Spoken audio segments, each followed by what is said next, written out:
BWB. This is One Nation Radio. You better get it right. Rich Latta, James Boyd came to give them life. The Blackest Wrestling Podcast has come to kick all ass and drop it 6 feet if they kicking trash. Word. Let me welcome y'all to something different. And if you dig it, man, you should let some friends listen.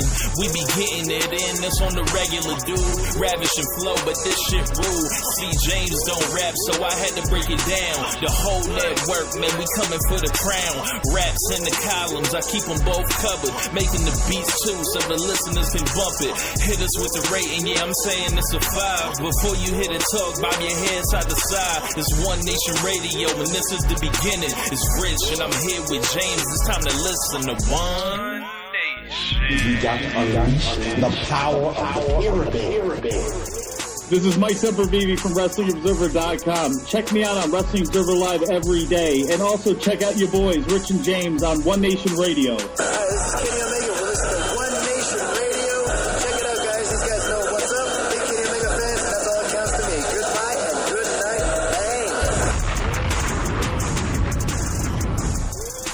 Bang. That's right. New theme song.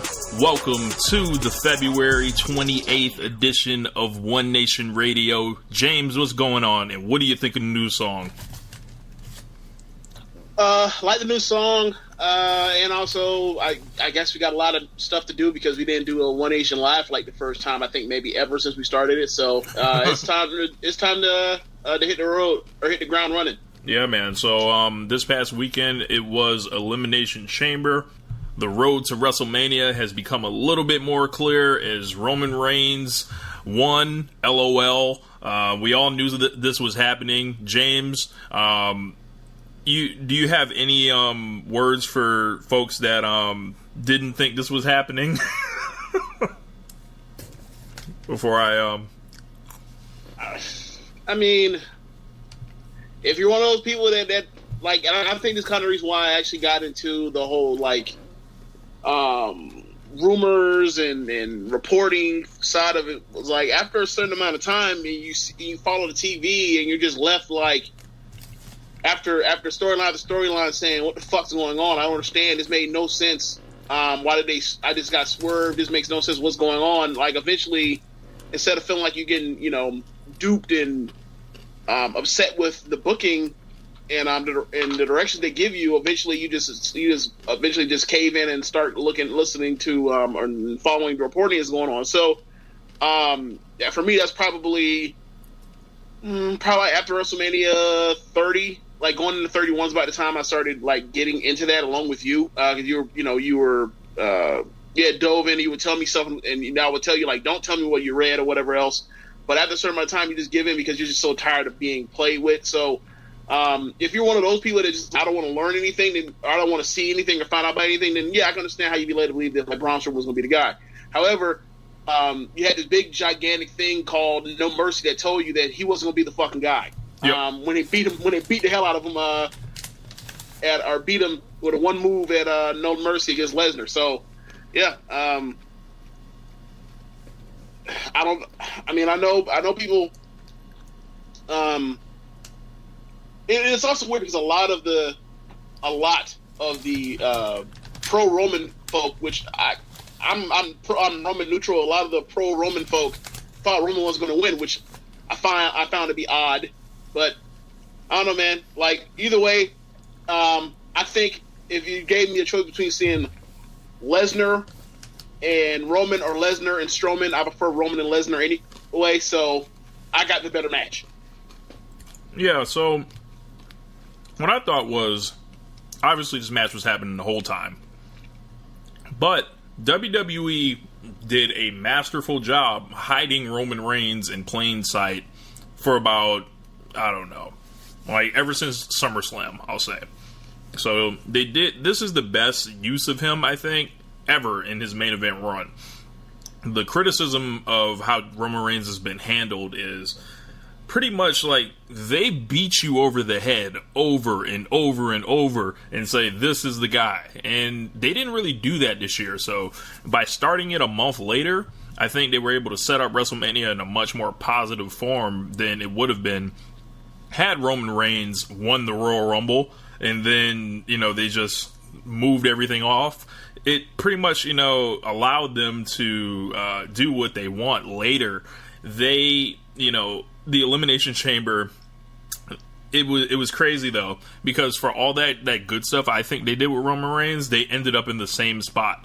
They ended up with a quiet main event the month before WrestleMania where people were fearing the inevitable. And I don't know about you, James, but I felt like there was just an ominous feel over the whole match. Did you happen to catch any of that? No, not really. I just saw it as like it was a pretty down the road pay-per-view. It was pretty much just a flat line. Like it was a whole bunch of 2.5 and 3. There was nothing that ever got even up close to a 4, really. So you feel like not a bad. There's nothing really bad on the show. Nothing really great either. So I felt like the crowd was like, well, we got 3 hours of just solid wrestling. I mean, can't really complain about it. But however, nothing really big is gonna really happen, especially, or actually, I take it back. You expect that something big could happen, but you ultimately never got anything that was really big or kind of like a kickstart for a feud for WrestleMania or an angle. Nothing really happened. I mean, aside from the Rousey thing, but I mean, I think we all kind of figured somebody was going to get their ass put through a table, right? At the least. Oh yeah. I think So I think you could say this was the reverse Royal Rumble. Like as far as the feelings it created with everyone, how much positive energy it was coming out of this. It was like a resignation once again. The match, between Brock Lesnar and Roman Reigns should be fine. People just ain't here for it anymore, man. Like I don't understand the obsession with it, but that's just what they want to do.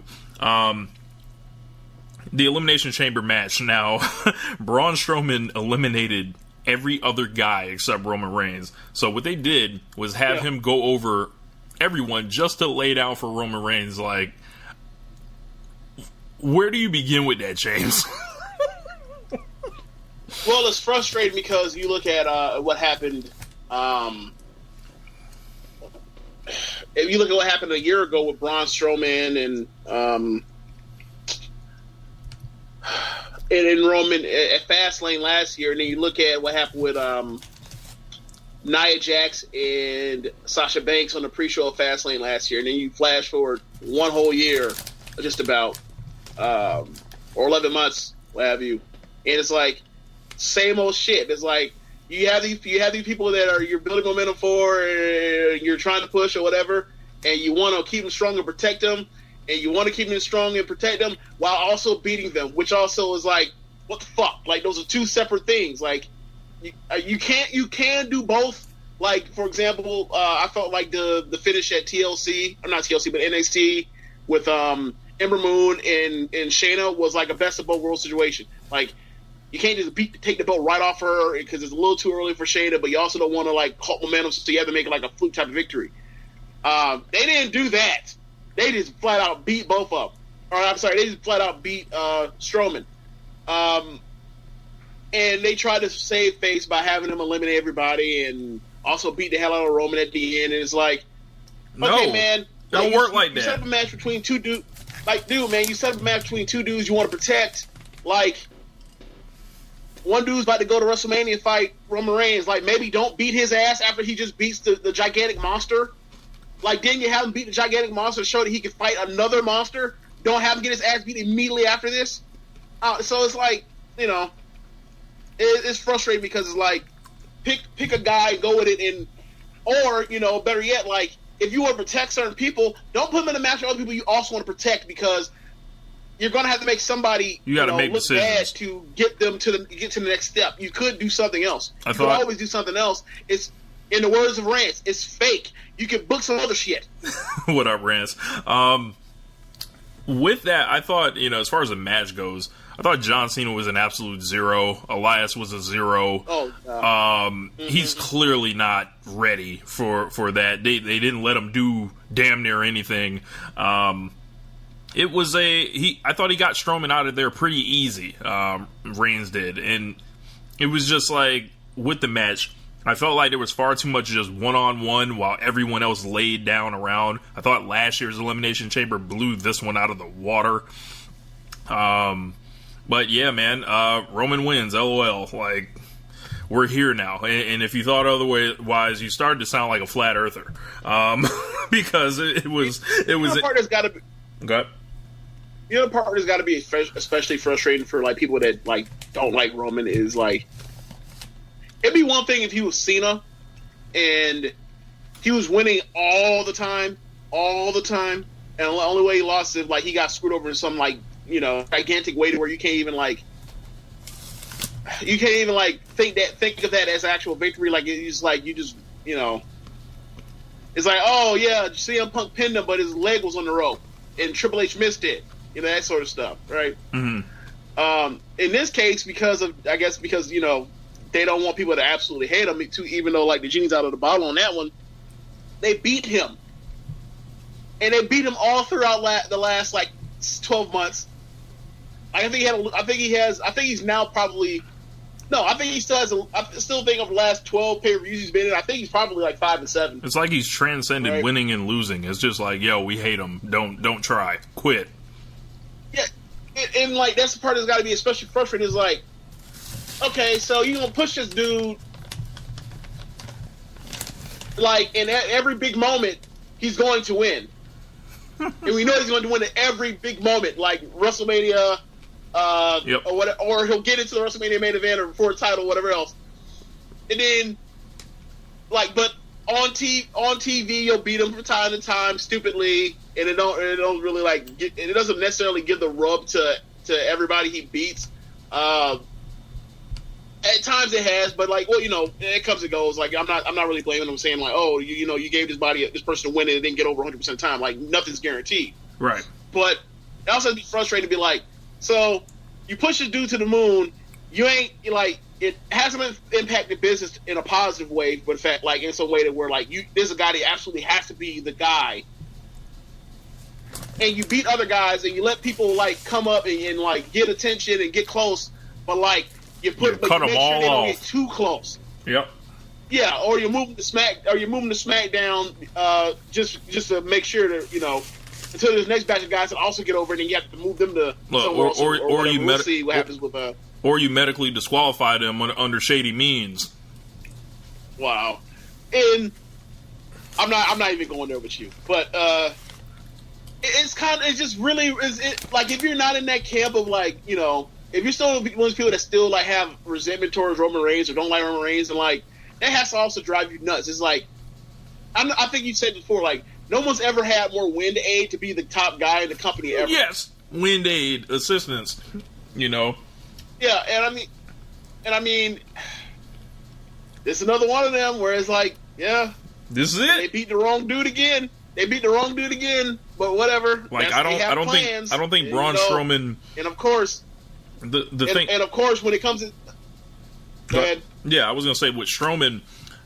They always say Vince loves the big guys, right? And, you know, you think the big guys are just going to be his champion. He doesn't love the big guys. He likes to have a big guy so his other guy can beat and look like this monster in a process. Like, he's going to be the new Undertaker, I think, for this era. I think he's has a higher ceiling than Big Show, lower ceiling than Undertaker. He's probably going to come in, you know, in the middle, but the thing is, I think they missed the boat on him because people wanted him, just like they wanted Dean Ambrose. And they kneecapped Dean Ambrose and gave him the belt at the wrong time, and it didn't quite click. And then whose fault was it? They pointed the finger at Ambrose, it felt like. Yeah, it's like, yeah, you know, maybe if somebody doesn't start out like, what was it? Did he lose, like, his first, like, 7 pay-per-view singles matches? Yes, like, all right, now imagine if they gave him wins all those times. Like, you telling me he wouldn't have been the man come WrestleMania 31 like he was the man come WrestleMania 32? Yeah. And the thing that's frustrating is, like, I get it. Like, I absolutely understand why, like, they pick Roman. Like, Roman's really fucking good. Yep. Right? He's really fucking good. But you fuck this guy up. Like, a million. Like, have they ever fucked up a guy they want to be the top guy this badly? Have they ever done it? Like, I think the main problem is Lesnar. It's like they've created this thing for him to, and only him, to be able to tear down. No one else has beat Brock unless it's like Goldberg popping in, which is like unexplainable in itself when you look at it.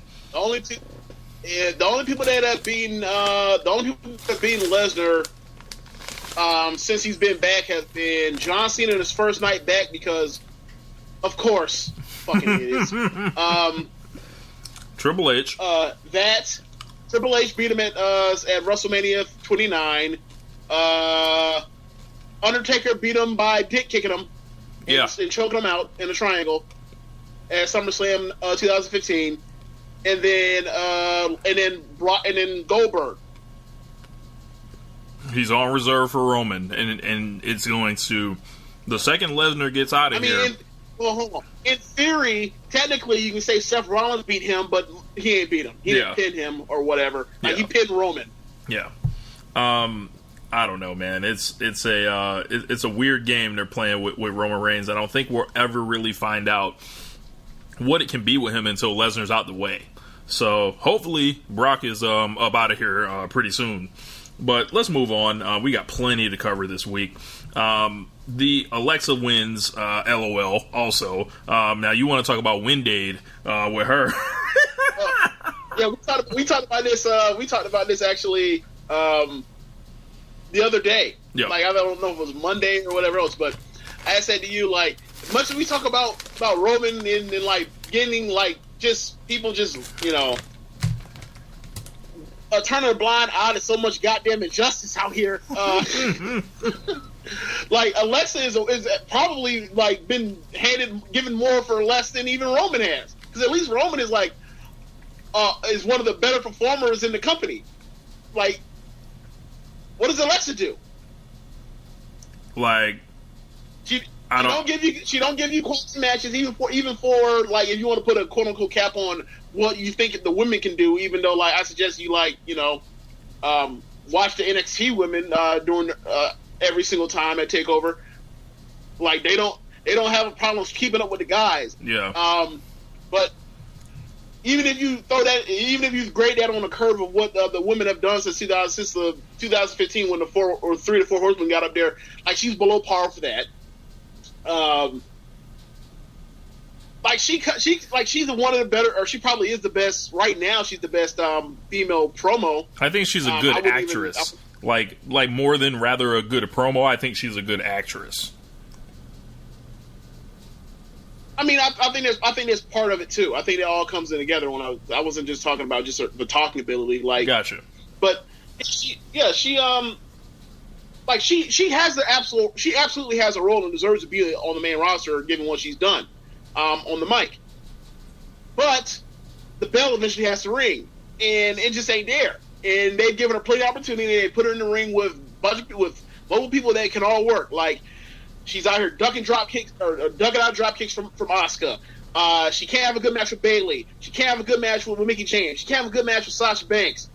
Like, and the matches that were like, there's not a gigantic, like, staggering botch in the match. Like, people are hella that's, oh, he had a great match. It was a 2 and 3/4 star match. Like, that's like that's not good.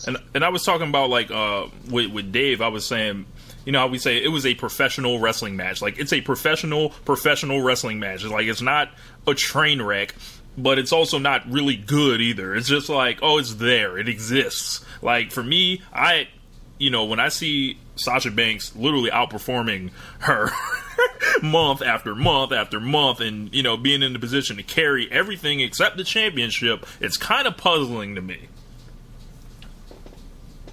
Yeah, it's really frustrating, especially like if you include just looking at not include, but if you take a special consideration to what's happened since the Royal Rumble, as far as like what Sasha has done compared to what Alexa has done. Sasha has blown her out the water, and like she actually as a character, she actually has some intrigue for some long time, as opposed to just coming out and just saying I'm the boss. Like she really wanted to prove that she's awesome, and like she pretty much has. And to go from that to like, well, who knows what happens with her? Like as far as WrestleMania, like I don't know if she's left the card, if they're actually going to do the Bayley match, if it makes a show. I think if it actually have that match, at this point, I think it has to be on the pre-show. Will it be a situation where they finally look up and come to their senses and say, "Oh my God, Alexa Bliss versus Nia Jax is an awful fucking match. We have to put the real workers in here to save this thing." But of course, they're not going to win. But like, we got to put people in here that can actually like make this match work. But yeah, it's really I wonder what they're gonna do for her. But like, yeah, man, like Alexa, she's just like she's literally held the belt on some Hollywood Hogan shit like over the past like year or so on Raw. Like she'll lose the belt and win it right the fuck back. So it might as well be an uninterrupted reign. Yeah, and it'd be one thing if you saw signs of her getting better in the ring, and they just ain't there. And another part is like maybe if they gave her more matches, she could actually progress. But like, if you get like one match, if you only get so many matches so far apart, like how are you supposed to get better? And I know they practice and go through walkthroughs and before whatever else, but like, ain't the same. It's not the same thing. That's not like that's simulation. That's not like out there in front of that crowd. Yeah, out there playing with it. But yeah, Alexa Bliss won the Elimination Chamber. There was signs of dissension with Sasha and Bayley in there. Looks like they're building towards something. Go ahead, James. Yeah, man. Like Graves is like, when did Graves get like? It like happened overnight. Like in the last, like I don't know if it started like at the beginning of this year. I know what you're saying. Booker, whatever else, but like. He's been good at progressively. Like he said during, like he stooged off. I mean, obviously he does this all the time whenever Sasha's around and Bayley's around. Yeah, real hater out there. And it's like, okay, so you said this like a million times, and then like when you on the night that you know it's going to happen, see, I told you. Still does it again and stooges off. And I made a point in the Square Circle group. On the live thread for Elimination Chamber that like even before it even happens, like the night that they actually do this and she actually does in fact turn on Bayley, he's gonna look like Bobby Heenan when Hogan came out at Bashford Beach '96 and be like, well, whose side is he on? Like you stooging off the finish, shut the fuck up, let it happen, and then go. And also another one during the Bray Wyatt Matt Hardy match, the crowd was quiet, and he said that the crowd was being quiet to help Matt Hardy win the match. Yeah, because they knew when they cheered him. Because if they knew if they cheered him, it wouldn't help him. What? Jesus. Yeah, like I don't know what's going on. I don't know what it is with Graves. Yeah, maybe it's the hair. The man showed up with kind of a new do, and maybe some of the dye. Got into the brain and things just started short circuiting or whatever. But Graves, the microscope is on, bro. You can't like.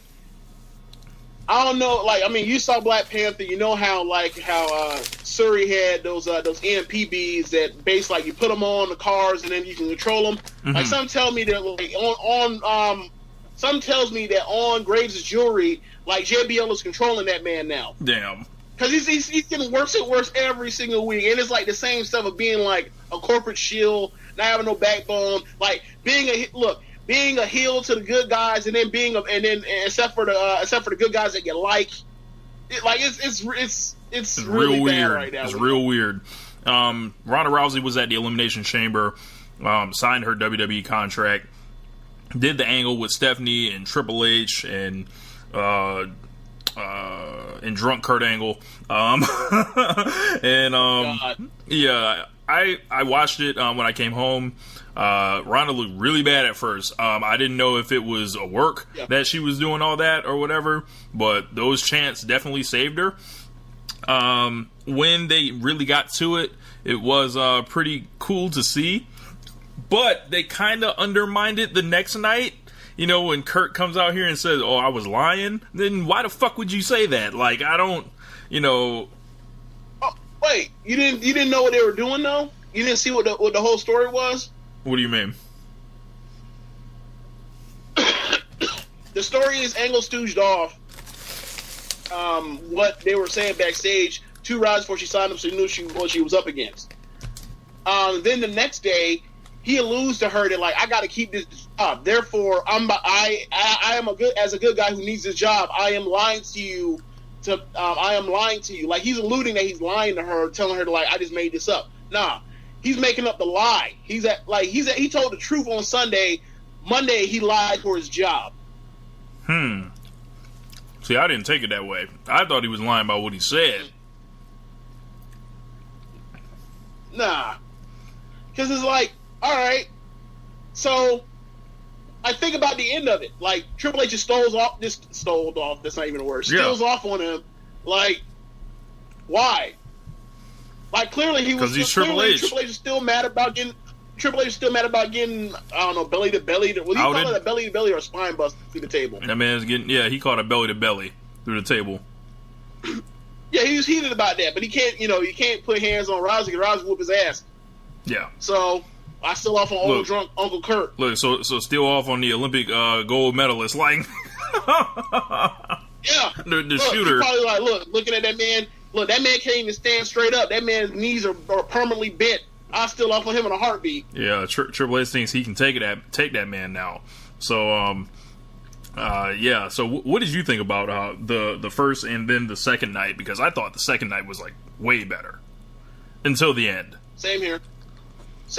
I thought the beginning it looked really uneven because when the crowd was like, there were factions. There were people that were. Most of the people were indifferent. A lot of people vocally were just like, I don't want to see Ronda Rousey in no wrestling ring. And there were people that were like, I like her, but like, we'll see. And then you can tell when she got nervous that like the crowd kind of like was endeared by that, and a lot of them like cheered for her, and that kind of shut out the boos. And then they went from there, and then from there, like once Angle started talking, it turned great. And then Monday I thought was great. So I think they're 2 for 2. Like right now I have like 2 resounding thumbs up. I like what they've done so far. I can't wait to see what they do next. Yeah. So the Monday night, we'll go over a little bit what happened Monday more because that was a better night. So Stephanie said that last night was supposed to be one of the biggest nights of their professional careers. They were signing Ronda Rousey to a contract. Stephanie says it was ruined by the actions of one man, Kurt Angle. Said that Angle flipped out in the ring and hallucinated with all these crazy ideas, and now he's suffering from double pneumonia, not like the flu like they originally believed. Basically, she says, Rousey took action that was fine in the WWE or UFC, but not here in the WWE. And Rousey acted out of her savage instinct from the way that she was trained. And Stephanie pretty much had to get physical with Ronda to remind her of the hierarchy on Raw, which was one of the most ridiculous things I've ever seen in my life. Yeah, bro, they couldn't resist. They couldn't resist, bro. They had to have Stephanie slap the shit out of her on night 1. Really? Yep. Just slapped her like, wow, you're mine now. Another part about it is like, she says you work here and all this other thing else and whatever. Like, it'd be one thing.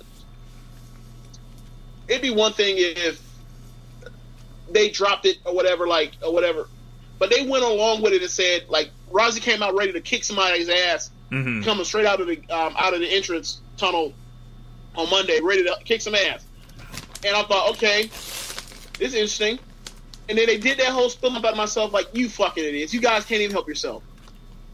What's the one thing we always talk about why the Stephanie Hunter thing doesn't work? Because they don't fucking sell. They make them the stars and focus on them being the stars, and everybody else are these broke motherfuckers or the opponents. Gotta have their jobs, or be broken and be in shambles and tatters and on Section 8, if not for the graciousness of Vincent Kennedy McMahon. Yes. Cutting these checks. Hand them $1. A motherfucking star, a box office draw, a motherfucker's made millions of dollars off of selling pay-per-views before, has her money, and she signs a contract, and all of a sudden they bring up that like, oh yeah, you work here now, and there's a hierarchy. You got and I own you. And you hear the whole story about they're trying to make Stephanie into the next Vince, which means that in theory Rousey would be the next Austin. What did Steve Austin not put up with? Disrespect. What you think Steve Austin would have been like? Oh my God, I'm worried about my job. No, he'd been like, fuck you. In fact, I'll stun you and I'll go to jail. I don't care. Yep. Why? Because I'm a star and I have money. Yep. And me being respected and what I want matters more than what you want. Yep. If it was me, why wouldn't they do that? Why wouldn't they do that with Ronda Rousey? That just lets me know they'll never do that with anyone. Yep. They couldn't resist, bro. Like, I thought it was short-sighted. If it was me, I would have had Stephanie surrounded by like some other women or whatever, like pretty much coming out like they're here for my protection. You know, it got a little out of hand last night, and then basically Ronda hits the ring and destroys all of them, and then she doesn't get her hands on Stephanie. We don't even really need this promo. You know, addressing the slap or anything. Yeah, and for those that think that I'm talking out of my mind and I'm crazy or whatever else, okay, you don't believe me? Tell me why Stephanie both nights was wearing heels to make herself look taller than Rousey who's in flats. Yeah, man. And also, if the whole goal was for Stephanie to be Vince, Rousey should be Tyson in this case, and we can get over somebody else, you know. But they didn't have all their ducks in a row, and they kind of had to move how they had to move. They said the famous line, "You need to work within the system," which is what exactly what Austin said. Got told by Vince McMahon, and then before he got stunned for the first time. So I don't know, man. They gotta make sure that they don't turn Ronda into this like wrestler, like like she should be different, and I'm afraid that she's not going to be. Yeah, she should be the star that she is, and then go from there. As opposed to we gotta get the heat on. We have to make it. We have to make it better. which most times means we got to make it. Which means that ultimately, most times they make it worse. Well, moving on. We got a bunch to cover. Monday Night Raw, it was a night of promos. I thought there were 3 in particular that stood out. First being from John Cena. So to me, this was the the mastermind, top level of reaching, your promos. Because what happened was he was able to sell bullshit. He was able to raise hopes. He was able to take it away. He was able to transfer his character onto the audience. Like, this was absolutely insane stuff. Pretty much John Cena came out there and said, he suffered a defeat the night before. And he felt empty inside, and you guys all know what this feels like. And it was almost like that Seth Rollins shit from last year, like just feeling sorry for himself and all this other stuff. And people were basically telling him to get the fuck on. Like, we don't care about none of this. And he was like, all right, every one of y'all knows what it's like to fail. But, I figured it out. I figured out what I'm going to do, and I should have did it a long time ago. And that's issue a WrestleMania challenge to The Undertaker, and the crowd loses their shit. Why? I don't know. But then... Neither do I! I was sitting there watching, it's like, okay, Cena's about to do this inspirational shit. Alright. The shit don't move me. Yep. All of a sudden, I'm like, people know that, like, The Undertaker is like, where this is headed, right? All of a sudden, he says to The Undertaker, the crowd loses mind. I was like, wait, what? He made how did this work? How? Yep. He said, you won't see another... He said you won't see anybody else in the back come out here and say they failed. Then, after the crowd, he let him cheer for a little while. He walked around, poked his chest out, and then he looked in the camera and said, well, that'd be great, but they said that match is not happening because I don't measure matches, and I've been told that the match won't be happening because it's impossible. And then the fans just booed. Like, he just, he literally flipped the expectations and showed them what that failure and that disappointment looks like. Yeah. Which is like, the failure of not seeing a bad match, or a match that's probably going to be bad. Like, I don't know how he pulled that match going to stink. It's going to be ass. Like, I don't know how he pulled it off. Like, that dude there, I don't know. Like, that, I'm sitting there like, this shit ain't going to work. Or not that it wasn't going to work. Nah, the Roman one, I was like, this shit ain't going to work. But it was like, here comes this bullshit. That one, I was just like, that one, I was like, that okay, Waka Flocka. Whatever. That Waka Flocka. I was just like, just in awe. Look, man, my hat's off to him because he made that work, and I don't know how he made that work. Yeah. So, like, congrats to him because that one was just like, that wasn't supposed to work. I thought it had to be just preposterous. Yep. On to the other promo that had, a little bit more newsworthiness to it. Roman Reigns came out to the ring, and it was announced, it was advertised the night before. This was supposed to be a face-off between Brock Lesnar and Roman Reigns, and they were supposed to, reenact whatever the fuck they did 3 years ago, like it's a face-off or whatever. Like they're gonna talk that shit or whatever, or Reigns was gonna talk to Paul Heyman while Brock stood there and showed up and collected a check, but. Roman, he basically looked around for a while before he talked. He said he was a man of his word. Previously said he would win the Elimination Chamber, and he did. When he said he's going to WrestleMania, he's going to beat Brock Lesnar, he's telling the truth. And Reigns said the truth is a funny word, and he didn't know why he was covering for this guy. And then he asked the fans if they wanted to know the truth. He said, y'all ain't going to like this. Or them in the back, they're not going to like this, but Brock Lesnar isn't here tonight. Reigns said up to 30 minutes ago he thought Lesnar was appearing, but something happened and he's not here. Then he called Lesnar an entitled piece of crap who hides behind his contract. That really got the people going. He said we were 6 weeks away from WrestleMania and the Universal Champion isn't here. Newsflash, motherfucker. He hasn't been here most of the last year. Reigns said that, last night they were in Vegas being for the Elimination Chamber, but Lesnar wasn't there. He was running around Vegas taking social media photos with Dana White. Reigns said Lesnar doesn't respect the fans or anyone in the back, and everyone is sick of it. And then he went on about, how them and the boys, they bust their ass every night, and Brock just shows up when the money is right.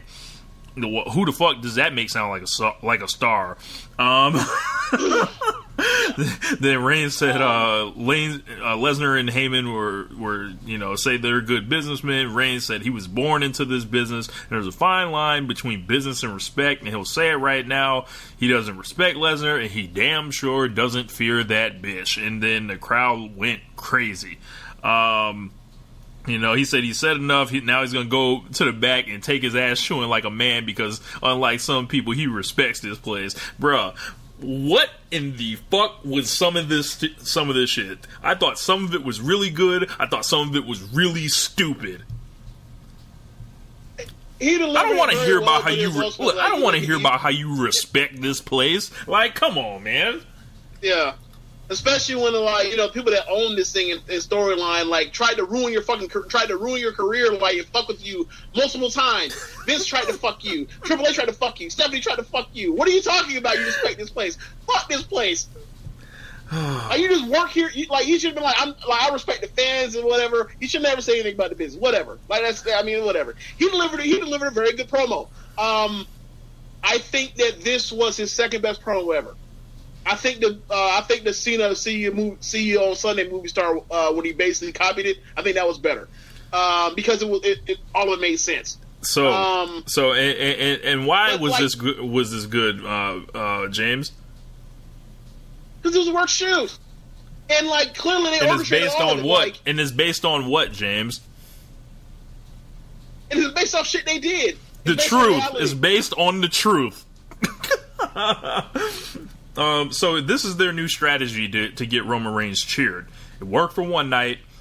I think the more people sit on this stuff, they're going to have to fully commit to this. They're going to have Roman Reigns walking around the back saying, "Where the fuck is Lesnar?" And clowning him on camera and daring him to show up. They have to do some creative stuff here.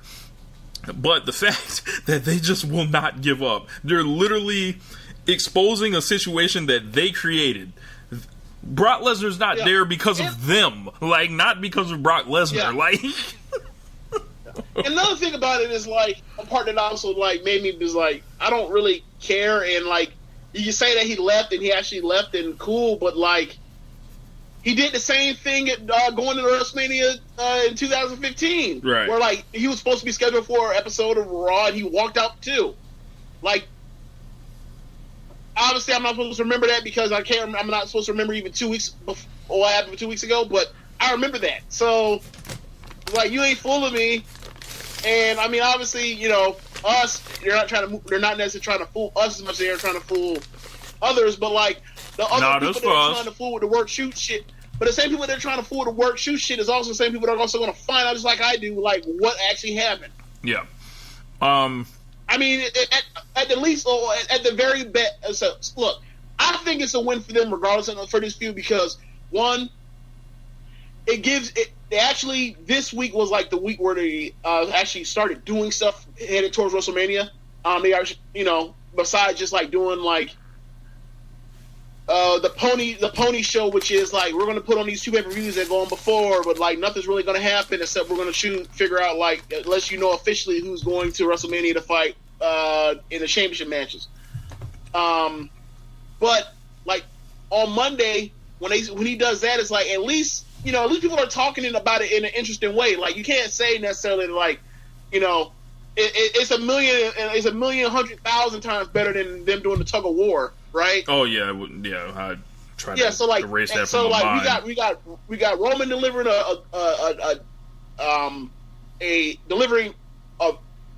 very well delivering a good promo. You build some intrigue besides the belt. You allude to the fact that they have a history.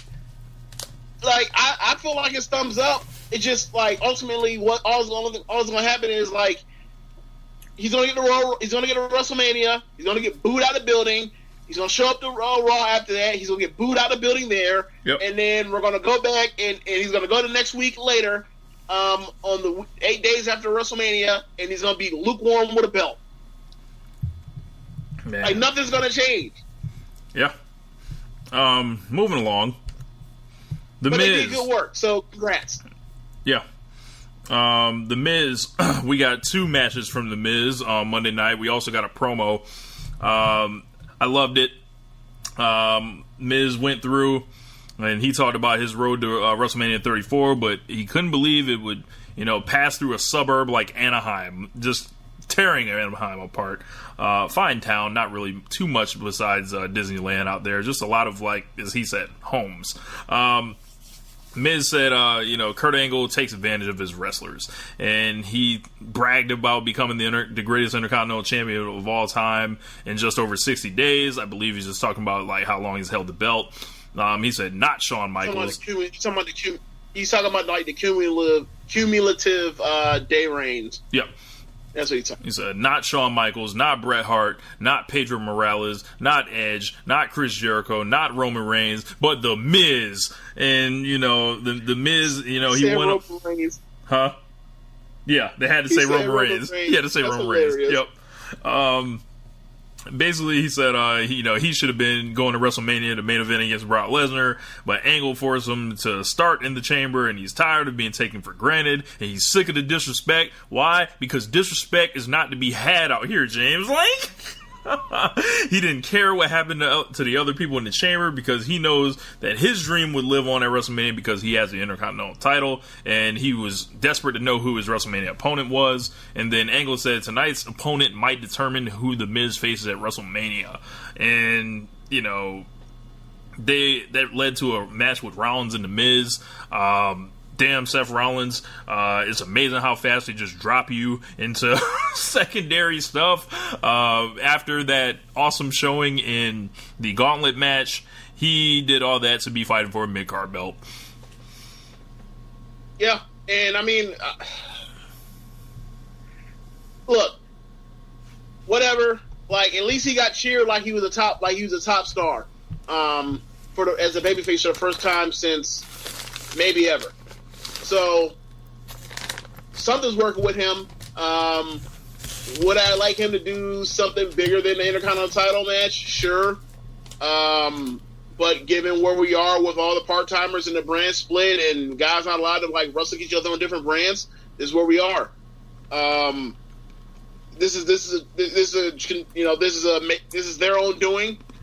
They worked themselves into this, and like this is what we're and I don't want to say stuck with, but like we're replaced. We're in a place where like Seth Rollins is a guy that is overqualified to be in the mid card right now, but there's nothing for him because it's the big show, brother. We got the big stars coming. Yeah. So yeah, to the mid card you go. Man. Beat Triple H a year ago at WrestleMania. Who's higher, Triple H? A year. Look, next year demoted. Demoted. Oh man. Yeah, man. But I enjoyed the matches. Miz and Finn Balor, and I don't know. Yeah. How Finn Balor looked good at all by fighting a heel that had already went 20 minutes or so.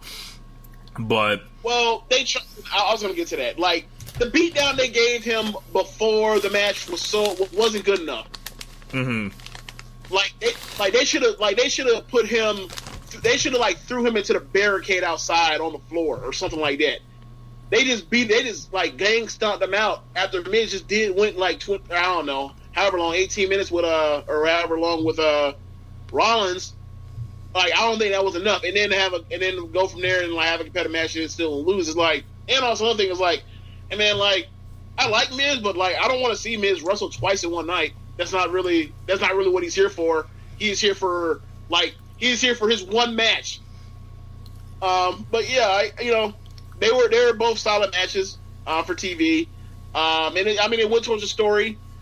I don't know, man. Do you think they're going to bring out given that what Balor is, and Balor pretty much he has that he has the demon stuff which in the interest that's meant for WrestleMania. If he doesn't get to do it, does he have to win at WrestleMania? Because I wouldn't be Seth Rollins, and I would make Seth Rollins the Intercontinental top champion. But but you have to do the demon at WrestleMania, right? Ain't that the whole reason why you hired him? All right, so say this: the guy that wins, right, gets to be the Intercontinental champion. The guy that gets left out of the finish, they're probably going to end up fighting Roman soon. So take your pick on who you want to win there. If I was booking it at least. But yeah, I would think Balor has to win, but it feels like Rollins should win. Rollins should win because he's the most over guy right now. And it would show a steady line and momentum given that what they've done with him since Royal Rumble till now. Bro, how long is that Finn Balor entrance going to be? Sorry? How long is that Finn Balor entrance going to be if he's going to have to crawl all the way down that fucking ramp? Fuck. They'll give him the Undertaker joint where he shows up halfway. He'll just arise, from the crack smoke. Bro, they need that, and then they need that airport escalator to bring that man to the ring. I ain't here for the 5-minute entrance, bro. Keep that shit. Get to it. Run it. I don't understand what's the issue with the 5-minute. I mean, they do that in Wrestle Kingdom too. No, I don't know if it lasts that long. Not that long, but long still. Yeah. They had Elias and Braun Strowman together. Elias sucks. I'm not trying to see him wrestle. Fuck out of here, bro. I'm not trying to see, him halfway play the guitar. We kind of actually came up with a scenario for him for WrestleMania. I feel like you sent him out there to do his song, and if you can get The Rock to show up, you get The Rock to show up and do a rock concert and totally outshine and outclass that man. And then, be hard. Yeah. And that shouldn't be hard at all, seeing that every rock concert is light years. Even this was 2003, 2002, and all that old stuff is still light years better than what Drifter's doing. And it's amazing because Drifter's actually becoming a fan favorite, even though he's not even in the same ballpark as what Rock was doing 15 years ago. Crazy. Yeah, I don't like Braun Strowman being paired with him at the hip right now. There was a report, kind kind of take this with a grain of salt because this is the same guy that reported that John Cena versus Rey Mysterio thing, which I don't believe at all. He said there was going to be a 5-way for the IC title match, and these guys would be added to it. That would just be the most asinine Isn't that booking. Also the same? Huh? Isn't that also the same dude that also said that Dolph was making 1.5? Yes. He's saying bullshit out here. And, you know. I mean, look, it could be true. I don't believe it to be true. Yeah, like, keep Braun Strowman away from all mid-card belts. Did The Undertaker ever hold the fucking Intercontinental title? No. Yeah, bro. Like, I don't like him being linked with Elias. Y'all fucked this up, WWE. Y'all had this dude, and y'all have nothing for him now. And it's injustice.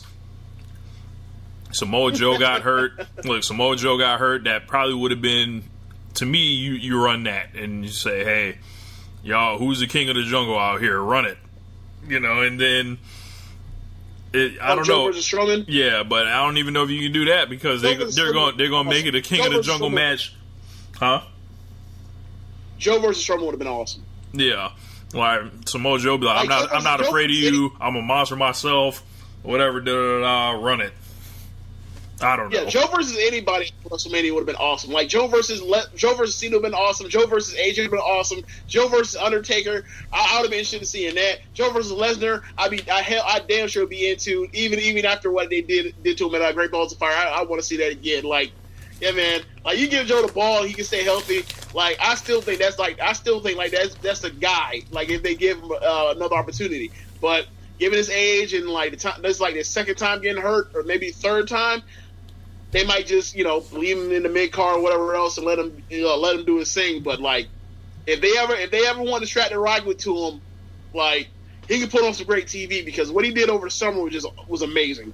Yeah, he's got that feeling that I think the Usos have right now, which we'll get to later. What else happened? Oh, yeah. Matter of fact, we can just jump right into Smackdown now. John Cena wrestled AJ Styles.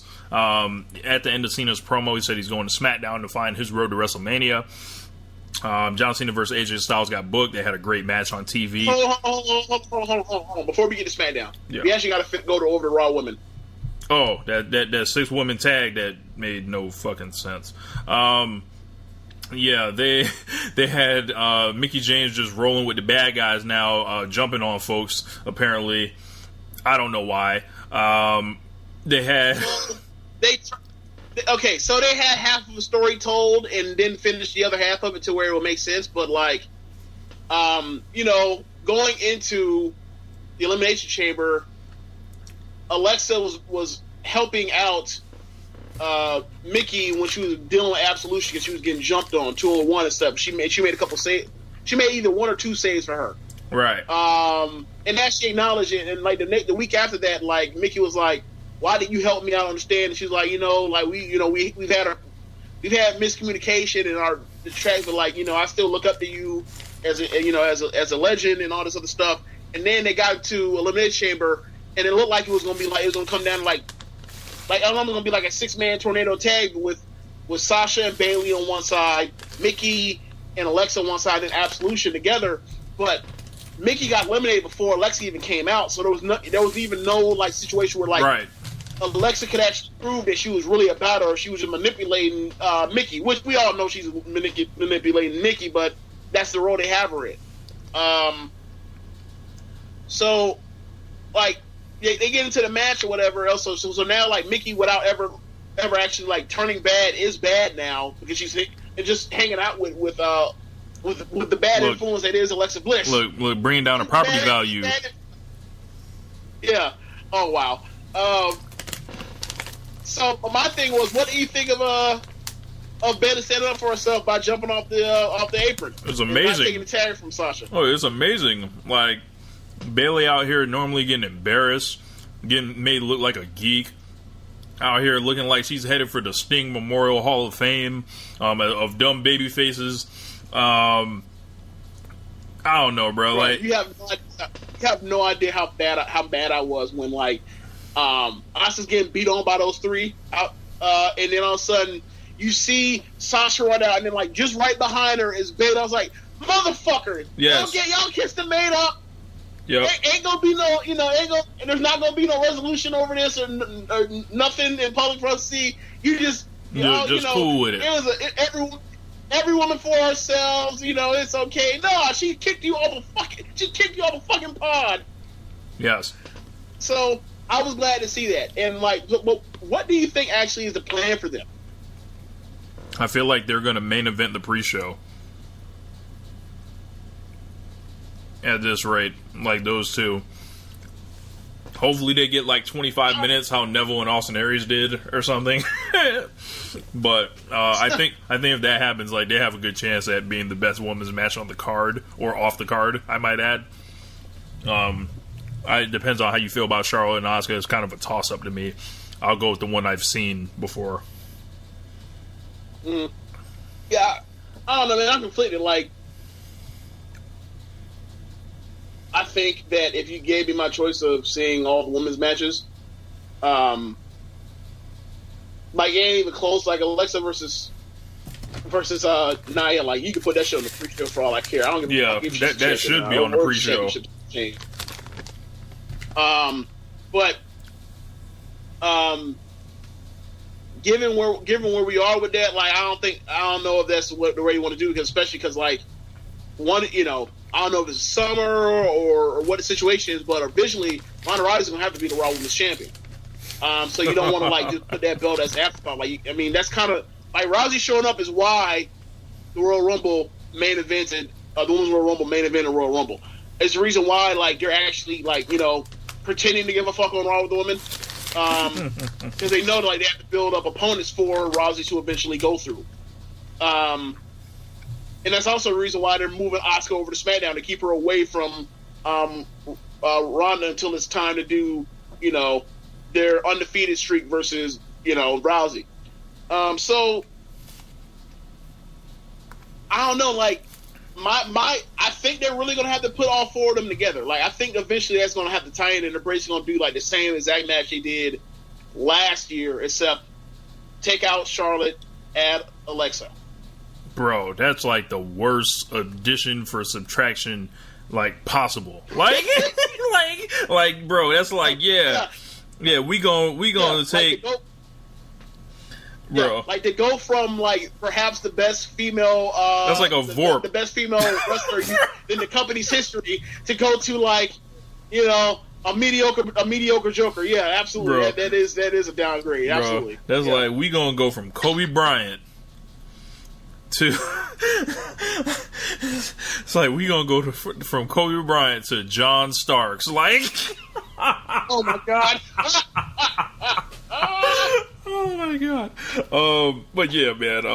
SmackDown. We gotta get to it. Cena and Styles had a great match, but they couldn't resist. James, why in the blue fuck do they keep beating AJ Styles on television as the motherfucking WWE champion? This is at least the fourth time that he's lost this year. It doesn't matter. That's so stupid. Do they do this with Brock Lesnar?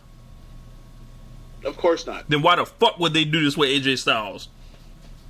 Oh, it's because stupid. They don't give a fuck. Look, the only excuses I have for you is their WWE logic of he's gonna win anyway, so we gotta, he's gonna win anyway, so we can afford to beat this guy all the time as a top babyface. It'd be one thing if it was a heel champion. He's a babyface champion. Bro, over and over, not over, over and over is Sami Zayn, but he basically is 500 on TV since he's won a title. It's crazy. I don't understand why they would do this. They didn't even treat Jinder Mahal like this as a champion. I think they might have done one match where someone beat him on TV, and it was Randy Orton after he had lost 3 times to the guy, which is kind of understandable at that point. But it's why wouldn't you protect your champion like this? This is stupid. SmackDown once again proves that while they can do a couple things, there is a huge fucking disconnect, and that's why it's not people aren't showing up to the arenas. They're all getting sucked up in this one fucking Shane and Daniel Bryan storyline. It feels like Daniel Bryan's pops are diminishing because he's associated with this bullshit. SmackDown is a dumpster fire. Road Dogg, what in the blue hell are you doing, guy? I don't understand why these guys are getting left off TV week by week. You have Shinsuke Nakamura, who won the Royal fucking Rumble. You don't use him. You don't have him booked for the pay-per-view less than 2 weeks before the show gets started. Rusev, over as fuck. Does he get to get on the show? No. He has to stand outside the ring in second Aiden English. And what happens the 3 weeks before that? Oh, they're stuck on WWE.com, which no one gives a fuck about. Smackdown is fucking atrocious right now, James. Like, I don't know, bro. Like, oh no! I know. You better keep going. You better talk about these 6 women's tag matches they keep fucking doing, and all this shit with with fucking the Riot Squad. Bro, no one gives a fuck about the Riot Squad now. No one. And she has protection, which is Becky Lynch and Naomi, and like Becky Lynch and Naomi is just there just to hang out with their friend Charlotte. They have no aspirations to actually like. They have no storyline for a title shot at WrestleMania. They just gonna let Asuka just have it. Just have it. Yep. Okay. They're just showing up looking like geeks. They're all doing jobs for each other, back and forth across the 2 groups. Charlotte went through those 2. Now what's going to happen is Ruby Riott goes through, Naomi and then Becky Lynch, and then by the time she gets to Fastlane, she's going to get beat like a drum, and the Riot Squad will never be heard from again. Like, I'm shocked this lasted this long. I don't know, man. They've really thrown SmackDown like in the shitter, and I think they know that. Okay, so serious question. Maybe my mind just blanked on this or whatever, and I just completely my mind just dumped this. When did the New Day become the challengers for the SmackDown tag titles? Was that last week? And I just forgot. Last week they won number 1 contender match. If you notice, hold on. Don't tell me they beat Gable and Benjamin to do that. Yes. That was a contenders match? Yes. Why the fuck are... Okay, so... At Royal Rumble, what happened? The Usos swept them boys. So why the fuck are they getting... Why would they even get a chance to even be the number 1 contenders again? Oh, I think something... You fucking lost. Go to the back of the line. Kick rocks. Yes. You would think it would be the Bludgeon Brothers, but are you trying to? Hold on. No, I'm interrupting. Are you trying to tell me? Are you trying to tell me that the New Day needed a tune-up match to prove that they're over enough to challenge for the titles? They're the fucking New Day. There are a lot of things that I'm going to shit on SmackDown. The tag team division isn't one of them. Look, I understand. Look, what they did was okay. So I only had one issue. I thought it was great up until one issue. You've been having the Bludgeon Brothers just squash people. They haven't fought anybody in a non-squash match to this day, right? Yeah. Right? They haven't fought nobody worth a damn. Squash, right? No one worth a damn. Yeah. So tell me why wouldn't they just put the Bludgeon Brothers end up with a New Day and say number 1 contender gets a match with the Usos at WrestleMania, and then you cut. I mean, it doesn't matter when they cut the promo. The promo is great. It's going to go in the video package and they have it at WrestleMania or whatever else, unless they make it a 3-way and put the Bludgeon Brothers in it and cut and dilute the match. I think that's what they end up doing. I see them having this match or whatever. Or I see them, going face to face because they're selling the pay-per-view match, and I'm like, this is great, this is incredible. And then the Bludgeon Brothers came out, I was like, what is this? What? For what? Yeah. Why? Yeah, like, who invited these motherfuckers to the party? Yes. I just want to talk a little bit about that promo. Like, while I was watching the middle of that promo, I was like, fuck it. Put these dudes in the Hall of Fame right now. What fuck we waiting for, James? Yeah. Like, it was, it was greatness on on top of greatness with the intensity that the Usos have, with the style they have, the lingo, just everything about them is clicking on so many fronts right now. I was out there saying, top 1 tag team of all time, like everybody else, all that nostalgia shit, they can kiss my ass. Like you tell the Road Warriors, you dig up the Road Warriors and tell them to come out here and do this. You dig up Demolition and tell them to come out here and do this. You grab the Hart Foundation, you hand Marty Jannetty a microphone and you tell him to do this. Like fuck out of here, bro. Like the New Day or excuse me, the Usos are like just at their absolute zenith. I've never seen a better tag team with my 2 eyes. Yeah, I loved it. And it's also like sort of telling about how little they use like the other divisions, and also like down the card, how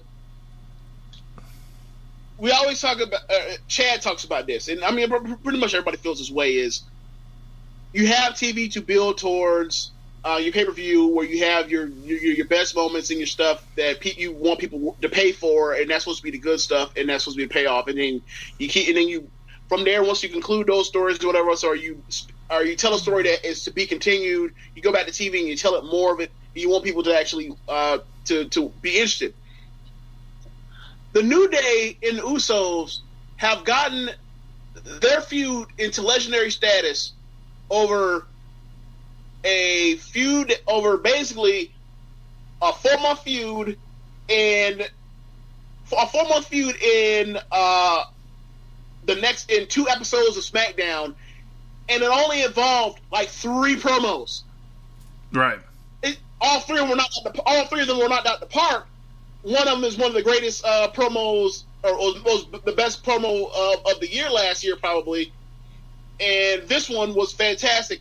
And the other one was basically at the end of Hell in a Cell, when they were basically like recognizing like us two run this division, everybody else are pretenders. Yeah, that's it. And it's really like telling that, given that they've only been given the opportunity to do like 3 things that give 3 promos to New Day that have mattered over the last year probably, and they made that kind of use of it. You would think like, maybe if we do more character-driven stuff with the people that are not as over, maybe they will get the fuck over, as opposed to having me in matches and they get rolled up and beat like geeks, or they get their face kicked off by someone that comes from behind, or all this other shit that they do. And it's like, maybe if, once you make a plan that we're like, 2 times over a cycle between pay-per-views, like you get people the mic to let them talk to get their feud over, as opposed to the only people that ever get to talk are either in the A feud or the B feud, and nobody else actually gets this consistent time to actually get their shit over. Yeah. Maybe you find more opportunity for people. They might be able to surprise you, and then like you can build that into something. Like Rusev Day, for example. That has apparently gone missing on the back of a milk carton. But yeah. Like the Usos basically said, they used to be just like the New Day. When Jey Uso said this, he said, y'all run around here dancing. He sounded like Suge Knight at the 95 Source Awards when he was talking about Diddy right there. You wearing these rainbow colors, but that didn't take you to the next level. And they talked about how they was grinding out here, and they belong on WrestleMania, and they've been passed over year after year. WrestleMania 27, sideline. 28, sideline. 29, sideline. 30, sideline. 31, sideline. 32, sideline. 33, sideline. Like, it was crazy. Like, to think these guys have been...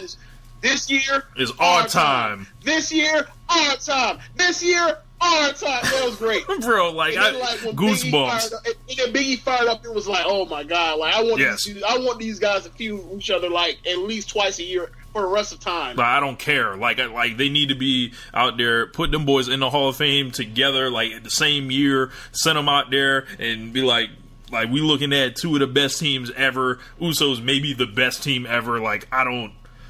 Like, this is nuts. Like, and we've gushed about these guys. Like, we talked about it after their Hell in a Cell match last year, which I think both of us gave 5 stars. And Yeah. We said it was like the best feud between people of color ever. Now, I think you're going to have to start adjusting that the further along you go. This is a legendary feud regardless at this point. And if you haven't caught up yet with that feud, I suggest you go watch the matches, you watch the promos, you especially see the one this week, and it's just like, you know, it's not a situation where it's like, yo, or it could be to some people, oh, the Usos and the New Day are wrestling again. But to me, this is a more intense version of what last year was, because while the Usos were, you know, they were heels and all that stuff, like, it was still them in the early stages trying to figure that shit out and see how this is all gonna work. These dudes are made now. Like, drop right now, they're top 5, me, in my opinion, top 1. Like, you know, how long you gonna keep holding on to these old teams? You know, like, these guys are submitting their legacies right now, and I think, yeah, like it's really telling that, like, and also, like, Vince McMahon does not put shit on his TV that he can't actually pay off or deliver a promise, right? So he's not finna have Undertaker, he's not finna have John Cena say, I challenge for the Undertaker, and then, like, not eventually do it, because why in the fuck would Vince have somebody on their TV basically promote a match that he can't, quote unquote, he can't outdo. He can't give you a better match than Undertaker versus Cena for John Cena right now. Like, that's one of the reasons why he got so mad about Heyman and Austin when Austin did the whole Texas Death Match thing, because, like, fucker, I can't promote a better match than Lesnar versus Austin.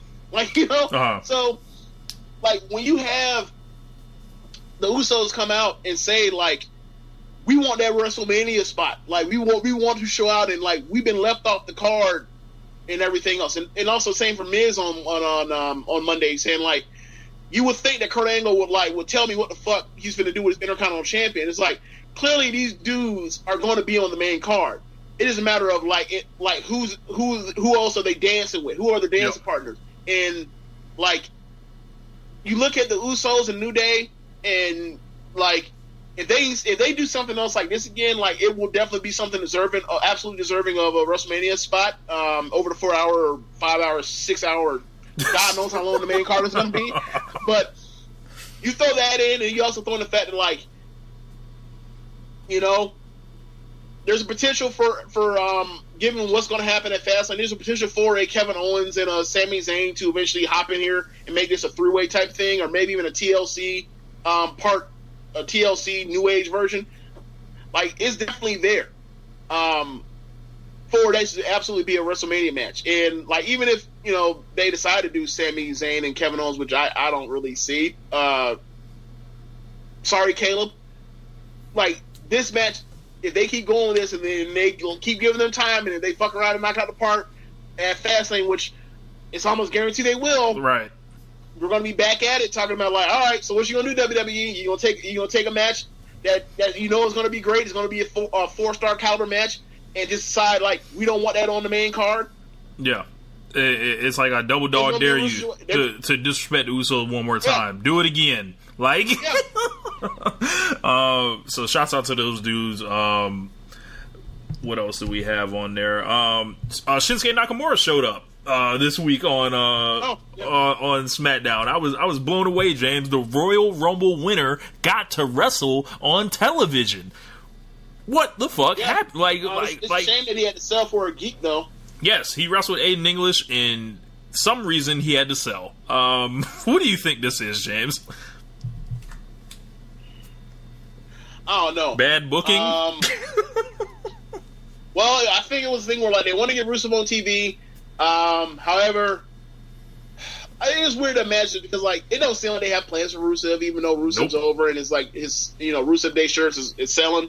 I almost bought a Rusev Day shirt the other day, by the way. But, you know, you put English out there, and, like, they had him in the ring, and he's okay. But I just, to me, it gave me flashbacks of, and actually Simon brought this up. It made me think of, like, when they had they had Roman Reigns on Raw, like, before us going into WrestleMania last year, and he had a match with Jinder Mahal, and I remember saying to myself, Why in the hell is Jinder Mahal landing any sort of offense on Roman Reigns? Why is this man like even landing a pin attempt on him? This is stupid. And lo and behold, they went ahead and made that fucker champion. I don't think like where's Aiden English from? He's not from a country that has 1 billion people, is he? I don't believe so. Okay, we in the clear then. But I just didn't see what was really the point of him having to sell for anybody, and it made me think of all the times they bring up guys or they have guys that they're trying to build towards or protect or whatever else, and then they have them in these lukewarm matches like this where they have to sell something. Nah, man, just kill that dude. It don't matter. Like, were you worried about hurting Aiden English? He's basically a manager for Rusev. He's Paul Heyman who can do bumps or take bumps, not do bumps. Sorry. Knee to the face, 30 seconds. That's what Nakamura should be doing to dudes right now, getting them the fuck out of here, essentially. Yeah, remember Emma and Asuka?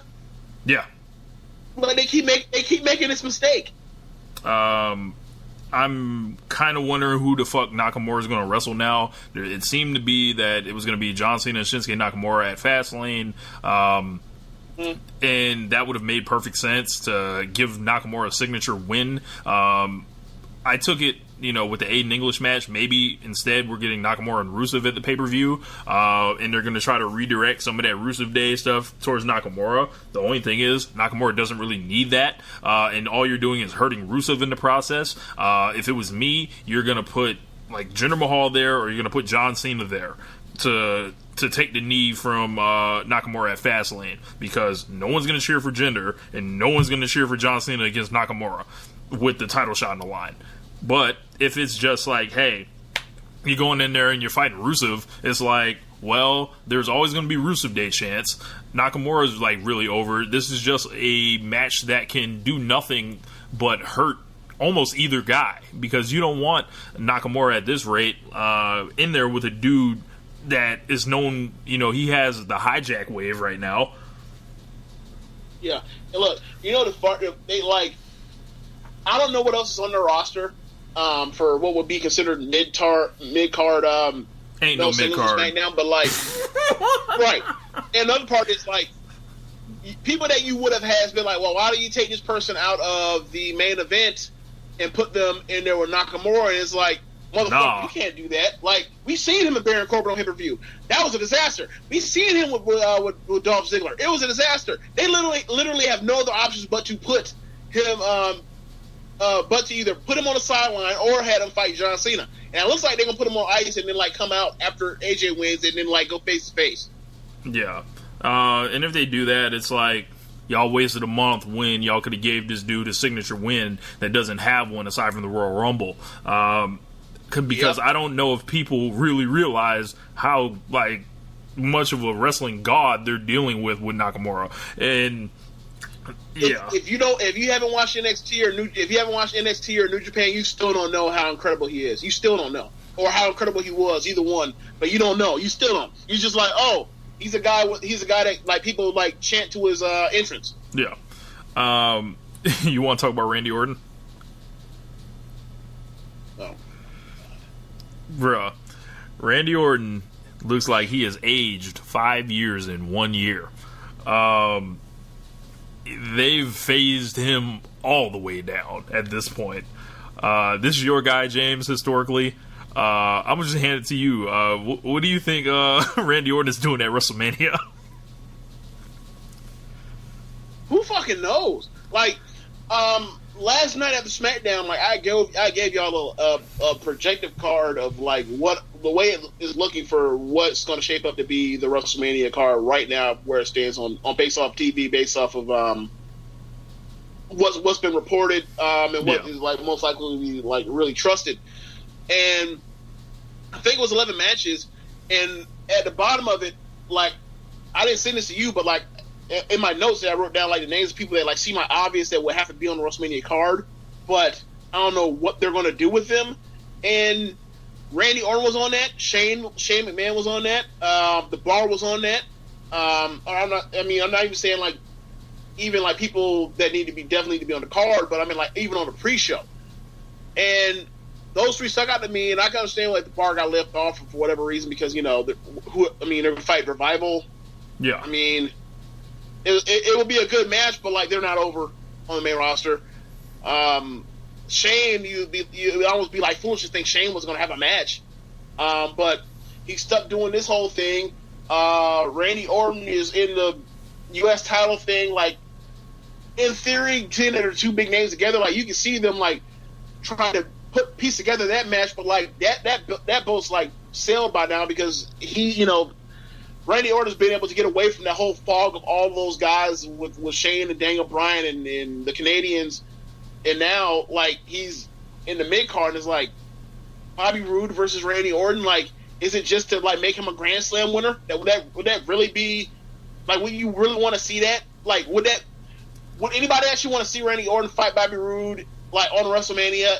And then like the excuse be because like, oh yeah, Randy Orton can be a Grand Slam winner. Like, who gives a shit? Yeah, like, he's like he has just stuck around too long.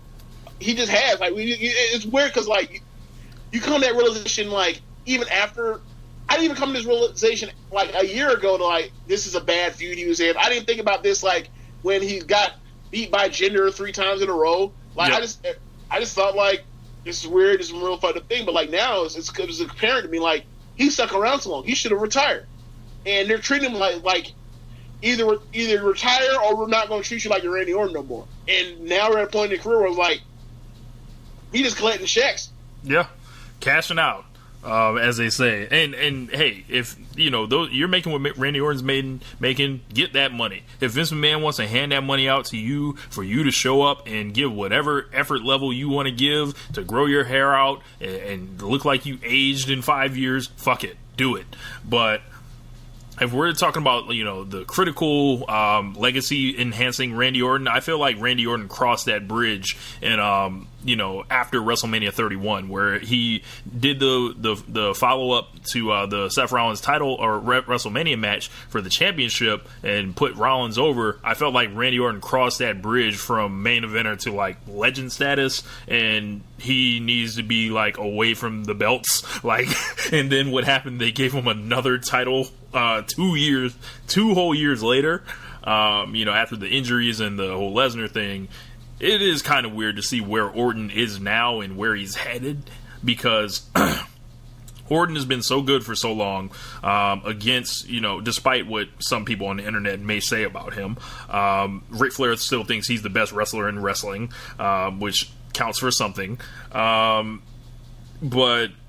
he might be like out of him and Cena, like those dudes are like they're getting nudged, I think, like out the door.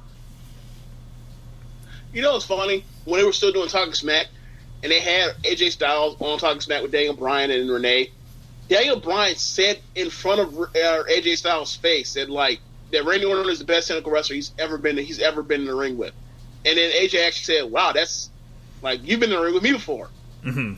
It's like, yeah, man, like that's really high praise, right? So to see like where it's at now is like, dude, this is really bad. I mean, and the weird thing is, maybe this all changes with a heel turn. Like once you shake up the brands again, and then you give Orton a heel turn, and he's motivated because he's a heel again. He always preferred to be a heel. Like maybe things will turn around, but right now it just looks really bad. And like I don't even think he's like athletically washed or anything. I just think like right. He just like he has nothing going for him right now. Just nothing other than the fact that he's a first ballot Hall of Famer. Yeah. And he's just hanging out. Like it's like he needs to be pulled out the ring. That's like the best way to put it. Like he needs. That's the best way to put it. He's out here just hanging out. Yeah, like he needs to be pulled out of the ring like Macho Man right now, essentially. Like, oh my god, like, oh my god. Yeah, like, because right now he's looking like, yo, it might be time, bro. Like, there's just nothing for him to do with you, and it's like that sometimes. It's just ridiculous. They said somewhere on a Kanye album. Yeah, man. But I think that's gonna wrap it up. thank you guys all for listening to One Nation Radio this week. Let me know how you like the new theme song. If, we should go back to the old one. Just kidding. This one's here to stay. Yeah, make sure you guys listen to the Ricky and Clive Wrestling Show, as well as the SMC podcast and the Ace of Podcasts, Keeping It Strong Style, also on the network. James, you got anything before we get up out of here? Yeah, I'm pretty surprised you putting over Keeping It Strong Style after what they did to you on air on Sunday. I don't even know what you're talking about, James. Yeah, I bet you don't. But yeah, that's gonna wrap it up. We gonna get up out of here and try to keep getting these checks like Randy Orton somewhere. We rolling. Peace. Later.